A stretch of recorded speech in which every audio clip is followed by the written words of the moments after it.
Coming up on First at 4, lawmakers advance a new bill that could give parents more say on what content is allowed in Kentucky schools.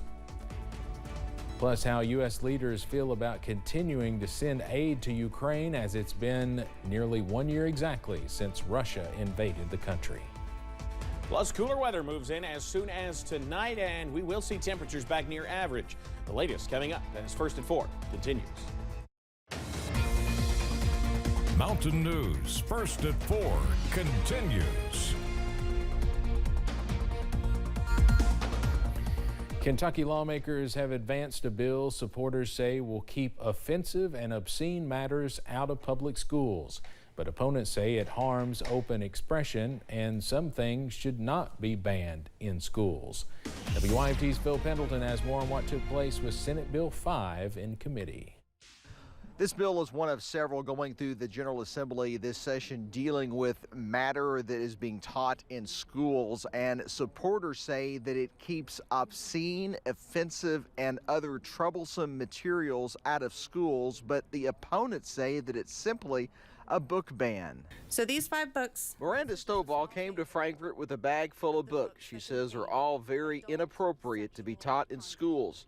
She supports the bill to give parents more rights to say no to these types of books and other subject matters. These books all have extreme adult sexual content, graphic images of things that I can't tell you on the air because it'll violate FCC regulations. She says the books even have links to pornographic websites. Sponsor Jason Howell says if passed, Senate Bill 5 would keep such matters out of schools.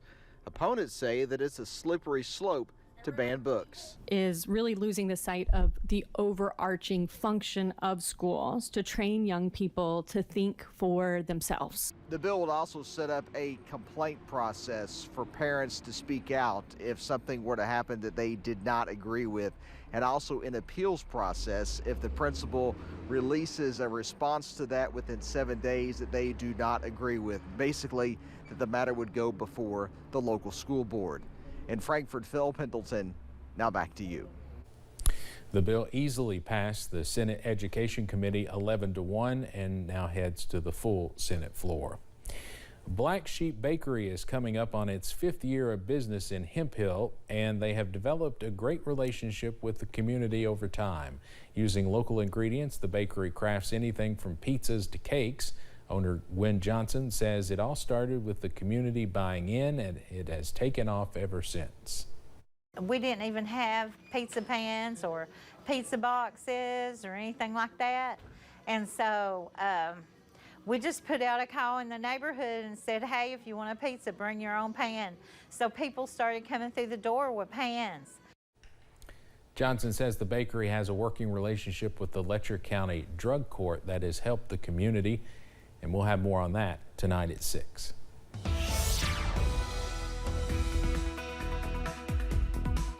Keeping it warm around the region this afternoon as we continue to see cooler weather push back in. Something a little more normal for February is on the way back as we head into tomorrow. So enjoy what we've got out there right now. And we've got some sunshine and warm air. Here's the view from our studios here in downtown Hazard. 75 degrees, the current reading with some of that filtered sunshine out there. A look from London Corbin Airport where they have already tied the record high set back in 2018 of 77 degrees. They are seeing plenty of sunshine there as well. Many of us remain in the middle and upper 70s, low 80s. Williamsburg at 81 and Jacksboro's at 81. Everybody else in the middle 70s.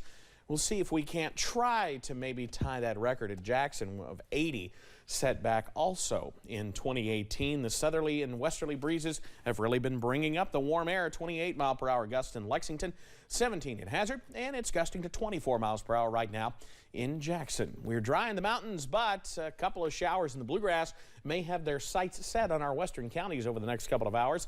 We'll have the latest on that, and when we see those calmer or those cooler temperatures return coming up in a few minutes. Steve? Evan, thank you. Tomorrow marks the 1-year anniversary of the Russian army launching its invasion of Ukraine. President Biden has been on the ground in Ukraine and Poland this week. WYMT Washington News Bureau's Brendan Cullerton spoke to a Ukrainian member of parliament on U.S. support for the war. President Joe Biden says U.S. support for Ukraine will not waver, but some Republicans worry the cost of that support is becoming too steep. U.S. President Joe Biden arrived in NATO territory to a celebration of the West's support for Ukraine in the country's war against Russia. 1 year into this war, Putin no longer doubts the strength of our coalition. Member of Ukrainian parliament Kira Rudik says Biden's surprise visit to Ukraine is a strong symbolic show of support for people who have suffered. Having to wake up of the air raid sirens and knowing that they could be killed in their beds. People not having energy and electricity and running water. During the trip, Biden announced additional aid to Ukraine, including artillery ammunition, anti-armor, and air surveillance radars. This is great because we will not face the enemy empty-handed. But some Republicans say there should be a limit to aid. House Speaker Kevin McCarthy says he does not want to write Ukraine a blank check. Senate Minority Leader Mitch McConnell says America needs to help, but it can't be the only NATO country that does. Putin's brutal war on Ukraine has forced both us Americans and our friends in Europe to take a long, hard look at our country's commitments to military spending and self-defense. Biden has not signed off on providing requested fighter jets to combat Russian air raids. Rudik says sometimes the country feels helpless against them. You have to go to the basement or under the stairs because there are a couple of missiles going somewhere to kill somebody, and maybe you and your loved ones. In Washington, I'm Brendan Cullerton. Well, there's a new bill being aimed at making local federal structures more beautiful. An FBI building in Washington, D.C. was voted the ugliest building in America. The building was constructed in 1975 and has been an eyesore on Pennsylvania Avenue for decades, taking up more than about 2 million square feet. Now it is falling apart, and lawmakers are trying to change some rules around architecture for federal buildings. All buildings don't need to look the same. They don't have the same function, and they aren't located in the same place. The previous administration wanted to set the standard that they would all be neoclassical. Now I'm thinking we don't want everything to look like Mar-a-Lagos. The bill is in response to an executive order made by former President Donald Trump back in 2020. The bill has bipartisan support, and lawmakers are hoping to get it through this Congress. Coming up on First at 4, a new study reveals which automakers have the safest cars. We'll tell you which ones made the cut. And not much wet weather with this front, but it will be bringing much cooler air. The details after this.